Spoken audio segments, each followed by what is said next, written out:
Welcome students of 6th semester. We are studying unit 2 of marketing of services, and the syllabus was MIS in service marketing, market segmentation and positioning, behavior of consumer, service management. These are the syllabus, the topics which will be discussed in this unit. So in earlier lectures video we study about market segmentation की service market segmentation क्या होता है। इसमें कई writers के definitions को हम लोगों ने देखा था। उसके बाद इम्पॉर्टेंट बेनिफिट क्या है मार्केट सेगमेंटेशन को करने से, क्या क्या बेनिफिट मार्केटर्स को मिल रहा है या कंपनी को मिल रहा है, ऑर्गेनाइजेशन को मिल रहा है, क्या बेनिफिट मिल रहा है, वो चीज़ हम लोगों ने देखा था। उसके बाद हम लोगों ने देखा था कि बेसिस क्या है मार्केट सेगमेंटेशन के, जो बहुत ही इम्पोर्टेंट चैप्टर, और ये मार्केटिंग में भी पहले के लेक्चर में भी आप लोगों ने पढ़ा था कि बेसिस ऑफ मार्केट सेगमेंटेशन क्या है। तो मोर और लेस वही बेसिस होगा यहाँ पे, बट ये है कि सर्विस रिलेटेड सेगमेंटेशन होगा, तो सर्विस से रिलेटेड चीज़ें यहाँ पे डिस्कस होंगी। क्लियर? तो मार्केट सेगमेंटेशन के बेसिस में हम लोगों ने देखा था डेमोग्राफिक बेसिस, जिसमें age, gender, income, occupation, education, religion, इसको भी हम लोगों ने डिटेल में डिस्कस किया था कि किस किस तरह से इन बेसिस पे, इन आधार पे कस्टमर को हम लोग सेगमेंटेशन उसका करते हैं, या कह सकते हैं कि उसका division of the market, of the consumer market हम लोग करते हैं। ज्योग्राफिक में हम लोगों ने region, village, cities, metro cities, climate, geographic terrain, जो भी इसके आधार पे, ज्योग्राफिकली एरिया के आधार पे, रीजन के हिसाब आधार पे, वहाँ के मौसम के आधार पे, वहाँ के वातावरण के आधार पे हम लोगों ने डिवीज़न किया। क्लियर? और अब हमारे सामने है साइकोग्राफिक वेरिएबल्स, जो इसके आधार पे भी सेगमेंटेशन हम किस तरह से करते हैं। तो हम लोग इसको स्टडी कर रहे हैं कि साइकोग्राफिक वेरिएबल्स क्या होते हैं और इसके बेसिस पे किस तरह से हम डिफ्रेंशिएशन करते हैं और क्यों करते हैं। जैसे कि साइकोग्राफिक वेरिएबल ऐसे कौन से वेरिएबल होते हैं जो कस्टमर के टेस्ट और preferences for the their services and product, वो उसको प्रभावित करते हैं या चेंज करते हैं या उसके अकॉर्डिंग ही होते हैं, वो वेरिएबल को हम लोग यहाँ पे देखेंगे। तो psychographic variables includes social class of people, lifestyle of people, personality factors such as gregarious, authoritarians या compulsive etc. Individuals differ in their personality, thought etc. कि तो बात सही है कि कोई भी इंडिविजुअल पर्सनालिटी में, थिंकिंग में, थॉट में, या लिविंग स्टैंडर्ड उसका, या उसका लाइफ स्टाइल जो भी होगा वो बिल्कुल डिफरेंट होगा किसी भी particular individual to individual for the particular product या सर्विसेज। तो साइकोग्राफिक वेरिएबल में सोशल क्लास क्या होता है? बेसिकली सोशल क्लास जिस सोसाइटी में हम रहते हैं और हमारे किसी एक स्पेशल कैरेक्टरिस्टिक्स के वजह से हम एक क्लास से बिलोंग करते हैं, वो हम तो ऐसे क्लासेस को हम सोशल क्लास कहेंगे। जैसे कि सपोज करिए प्रोफेशन के वजह से, जैसे कोई हम कह सकते हैं कि सोशल क्लास में भी conceptualized on the basis of the occupation of the customers such as service holder, business people, farmers, education, qualification, income, class etc. मतलब कि जो basis of occupation of customer, इस आधार पे, ऑक्यूपेशन के आधार पे कस्टमर के सोशल क्लास को identify किया जा सकता है या सेग्रीगेट किया जा सकता है, बांटा जा सकता है। तो हम डिसाइड किया जा सकता है इसमें, जैसे सर्विस पीपल, बिजनेस पीपल का क्लास हो सकता है, फार्मर्स के का एक अलग क्लास होगा, education, qualification, highly qualified people होगा, या सपोज करिए डॉक्टर हो गए, लॉयर्स हो गए, टीचर्स हो गए, एक अलग सर्विस क्लास हो गया इनका। तो इस तरह से, या इनकम क्लास, जो highly income class people, lower income class people, middle income class people, इस तरह से हम लाइफ क्या करते हैं, क्वालिफ़िकेशन को के आधार पे भी इस तरह से डिवीज़न होता है और ये हमारा सोशल क्लास बनता है। क्लियर?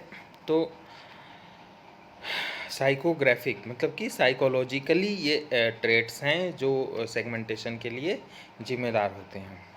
क्लियर? दूसरा है life style.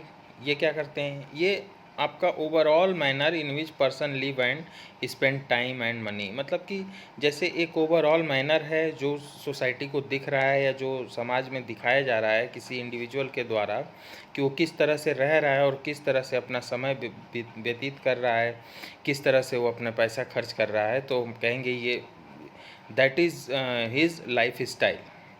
Consumers' liking and disliking for various goods and services is influenced by their lifestyle। तो किसी चीज़ को पसंद करना, किसी प्रोडक्ट या सर्विसेज को काफ़ी हद तक उसके लाइफ स्टाइल पर डिपेंड करता है। जैसे सपोज करिए कि जैसे आपको किसी को देखते हैं कि वो कोई बहुत बड़ा बिजनेसमैन है, तो अब उसकी लाइफ स्टाइल आप देख रहे हैं कि वो सुबह जाता है फिर शाम को आता है बड़ी सी गाड़ी में, फिर वो शाम को सपोज करिए कि वो पोलो खेलने जा रहा है, ठीक है, तो गोल्फ क्लब जा रहा है, वहाँ पे गोल्फ खेल रहा है, तो आप कहेंगे कि मतलब ये उसका लाइफ स्टाइल है, ठीक है, ये उस अपने समय और अपने पैसे को क्लब में स्पेंड करता है। या somebody is enjoying in club, pub, cafe, restaurant, तो हम कहेंगे कि ये उसकी लाइफ स्टाइल है। क्लियर? तो लाइफ स्टाइल लोगों का इंडिविजुअल की जो ओवरऑल मैनर होता है, जिस तरह से कोई पर्सन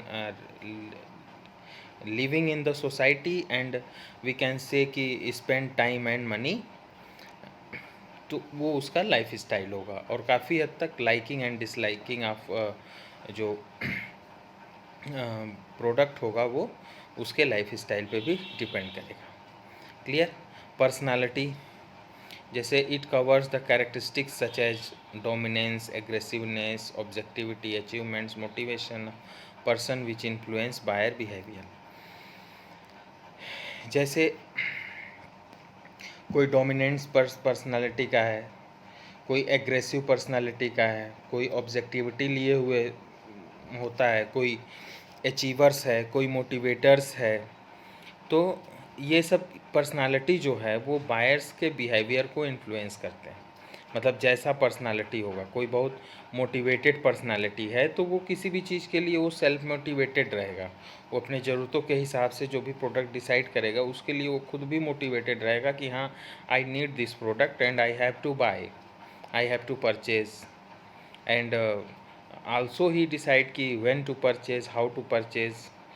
तो ये पर्सनालिटी उसकी जैसी भी होगी वो उस हिसाब से वो चीज़ें करेगा। अगर बहुत निगेटिव पर्सनालिटी है, बहुत एग्रेसिव है, बहुत डोमिनेटिंग है, तो फिर वो बहुत ही आसानी से वो उसका जो बायर बिहेवियर होगा वो बहुत ईजी नहीं होगा मार्केटर के लिए कि वो उसको जज कर पाए। तो जो इजी बिहेवियर होता है वो मार्केटर के लिए पर्सनालिटी से जज करते हैं, तो ये आसान हो जाता है उनके लिए जानना कि किस तरह की पर्सनालिटी है और उसका बायर बिहेवियर कैसा होगा। ओके, अब जो फोर्थ है हमारा बिहेवियरल वेरिएबल्स, जैसे large number of marketers and opinions that behavioural variable are the best, जो कि बिहेवियर में कस्टमर के चलता रहता है, उसके व्यवहार के साथ साथ वो चीज़ें चलती रहती हैं, तो ये बेस्ट होता है मार्केट सेगमेंटेशन के लिए। और इसमें consumer can be divided into groups on the basis of their attitude, use, knowledge, expectation from the product, usage rate, usage habit etcetera. ये सारी चीज़ों से हम कंज्यूमर को डिवाइड करते हैं। जैसे ओकेज़न, तो ओकेज़न जैसे कोई रेगुलर एक ओकेज़न हो, जैसे for example having fruit juice after breakfast, special occasion for example new dress during festival. तो जैसे अगर किसी का बिहेवियर है कि he has to drink fruit juice after breakfast, तो ये उसका एक रेगुलर ही वांट जूस, बट कुछ स्पेशल ओकेज़न को भी हम टारगेट करते हैं, जैसे कि किसी फेस्टिवल में न्यू ड्रेस, सम स्वीट्स, सम गिफ्ट्स। ओके, तो ये ओकेज़न को हम देख करके जान सकते हैं। यूज़र स्टेटस, जैसे 3 तरह का स्टेटस होता है। एक तो जो रेगुलर यूज़र होते हैं किसी प्रोडक्ट के, और एक पोटेंशियल यूज़र होते हैं जो कि इन फ्यूचर यूज़ करेंगे वो प्रोडक्ट हमारा, और एक एक्स यूज़र होते हैं जो कि पहले यूज करते थे बट अब नहीं कर रहे हैं, और एक होते हैं नॉन यूज़र जो यूज ही नहीं कर रहे हैं। ठीक है, तो ये डिफरेंट कैटेगरी है। अब यहाँ पे हमको पोटेंशियल यूज़र पे फोकस करेंगे तो ज़्यादा से ज़्यादा उनका कन्वर्जन होगा रेगुलर यूज़र में। अब देखिए, बिहेवियर चूँकि कांस्टेंट नहीं होता है, डायनेमिक होता है नेचर में, इसलिए हम यहाँ पे नॉन यूज़र या एक्स यूज़र को हम छोड़ नहीं देंगे। नॉन यूज़र या एक्स यूज़र को भी हम अपने दिमाग में रखेंगे। ज़रूरी नहीं कि जो आज हमारा प्रोडक्ट नहीं यूज़ कर रहा है या किसी और का प्रोडक्ट यूज़ कर रहा है तो वो कल को हमारा नहीं करेगा। उसकी शिफ्टिंग हो सकती है, उसका टेस्ट और प्रेफरेंसेस चेंज हो सकता है। ये बिहेवियर कंज्यूमर का क्या होता है, डायनामिक इन नेचर होता है, वो बदलता रहता है। तो ज़रूरी नहीं कि जो आज प्रोडक्ट वो नापसंद कर रहा है कल वो को भी वो नापसंद करे। हो सकता है कल वो उस प्रोडक्ट के लिए उसके अंदर फेवरिज्म आ जाए। ठीक है, usage rate, light user, medium user, इसका मतलब कि how frequently buyer use the product, तो उसका रेट क्या है। कोई कम यूज करता है कोई प्रोडक्ट, कोई मीडियम यूज़र होता है, कोई हैवी यूज़र होता है, तो इस आधार पे भी हम कैटेगराइज कर देते हैं उसके बिहेवियर के आधार पर। ठीक है, लॉयल्टी स्टेटस। लॉयल्टी क्या होता है, जैसे soft loyal, hard loyal, shifting loyal, switchers. जैसे सॉफ्ट लॉयल कि मतलब ठीक है 2-3 प्रोडक्ट के लिए उसके अंदर सॉफ्ट कोर लॉयल्टी होती है कि हाँ चलो ये प्रोडक्ट यूज कर रहे हैं, ये नहीं तो दूसरा कर लें, ये नहीं तो तीसरा, बहुत ज़्यादा वेरिएशन नहीं होता है। हार्ड कोर लॉयल मतलब कि अगर चाहिए तो वही प्रोडक्ट चाहिए, मतलब कि if you will use some specific product and so hard core loyalty means कि customer wants every time that product only. Okay, shifting loyals या स्विचर्स कह सकते हैं कि वो जैसे इस बार वो वेरिएशन पसंद करते हैं ऐसे कस्टमर जो स्विचर्स होते हैं। जैसे कि आज ठीक है इस आज कोलगेट कर लिया तो फिर नेक्स्ट टाइम से पेप्सोडेंट ले आएंगे, फिर क्लोजअप ले आते हैं, तो ये वेरिएशन उनके चॉइस में चलता रहता है, तो हम कहते हैं कि वो हमारे स्विचर्स हैं।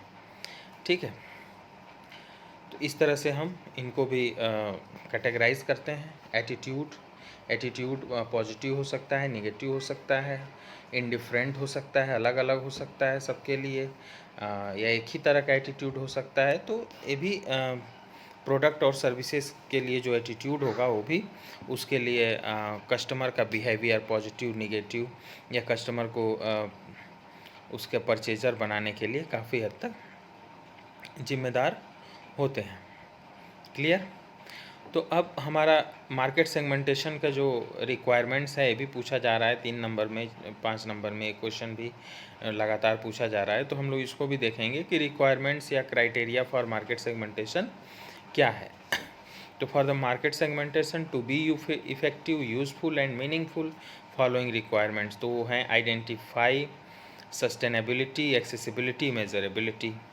आइडेंटिफाई मीन्स कि there must be some identifying people of the segments, some standard basis for classifying people in different segments। मतलब कि आइडेंटिफिकेशन उस जो भी हम लोगों का कर रहे हैं जिनका सेगमेंटेशन हो रहा है का एक स्टैंडर्ड बेसिस पे उनको डिफरेंट सेगमेंट में हम उनको डिवाइड कर सकें या उनका सेगमेंटेशन कर सकें। तो एक आइडेंटिफिकेशन होना ज़रूरी है। सस्टेनेबिलिटी मतलब कि जैसे जो वेरियस मार्केट सेगमेंटेशन होते हैं वो sufficiently large for the market to earn profit, मतलब कि सब्सटेंशियलिटी होनी चाहिए। ठीक है, सब्सटेंशियलिटी का मतलब कि enough large to earn the profit, मतलब ऐसा नहीं कि हम इतना सेगमेंटेशन कर लिए छोटा छोटा और उसमें इतना सेगमेंटेशन कर लिया, इतना ग्रुप बांट दिया और सबके लिए हमको प्रोडक्ट पहुंचाना, अवेयरनेस फैलाना बहुत ज़्यादा कॉस्टली पड़ रहा है और पता चला उस सेगमेंटेशन में नंबर ऑफ़ कस्टमर्स हमारे इतने थे ही नहीं कि वो प्रोडक्ट को ख़रीदें तो हमको कुछ प्रॉफिट मिले। ठीक है, तो सब्सटेंशियलिटी बहुत ज़रूरी है। ठीक है, जब तक सब्सटेंशियलिटी नहीं होगी तब तक सस्टेनेबिलिटी नहीं होगी। Accessibility of segmentation means the market must be able to provide information and knowledge to potential customer, जो कि हमारे कस्टमर होने वाले हैं, जो हमें हमारे प्रोडक्ट खरीदने वाले हैं, regarding their product and services, and at the same time they should be able to distribute, मतलब कि कस्टमर के लिए एक्सेसिबल हो आसानी से प्रोडक्ट। जैसे हमने एडवर्टीजमेंट किया प्रोडक्ट के लिए बारे में, मार्केट में बताया, और कस्टमर गया खरीदने, मार्केट में वो प्रोडक्ट ही अवेलेबल नहीं हो, तो ये हमारा फिर सेगमेंटेशन बेकार हो जाएगा। तो सेम टाइम पे डिस्ट्रीब्यूशन भी या सर्विस का भी रीज़नेबल प्राइस पे होना चाहिए, अवेलेबिलिटी होनी चाहिए। तो इसको हम कहेंगे कि कस्टमर के लिए एक्सेसिबिलिटी होना चाहिए।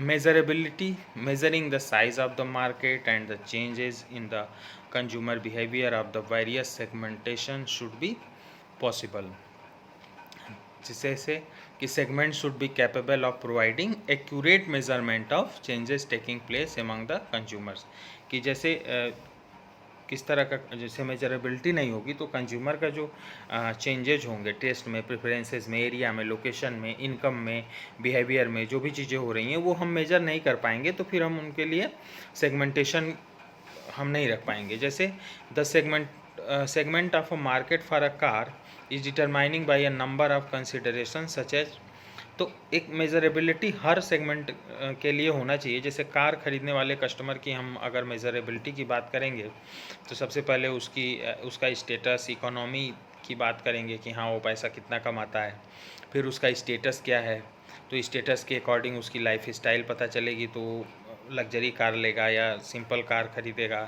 क्वालिटी, सेफ्टी, कंफर्ट, ये सारी चीज़ें हैं जो मेजरेबिलिटी, जिनके आधार पे हम कस्टमर हम और सेगमेंटेशन को हम आइडेंटिफाई करते हैं। ठीक है, तो ये हमारे 3-4 चीज़ थी: identify, substantiality, accessibility and measurability, which are the most requirements या क्राइटेरिया फॉर मार्केट सेगमेंटेशन। तो अब इस आधार पे हमारा ये सेगमेंटेशन का चैप्टर क्लोज होता है इस वीडियो के माध्यम से। अब आप लोग यहाँ से इसको देख करके और इससे रिलेटेड जो भी होमवर्क होंगे उसको आप लोग कंप्लीट करेंगे। Okay, thank you.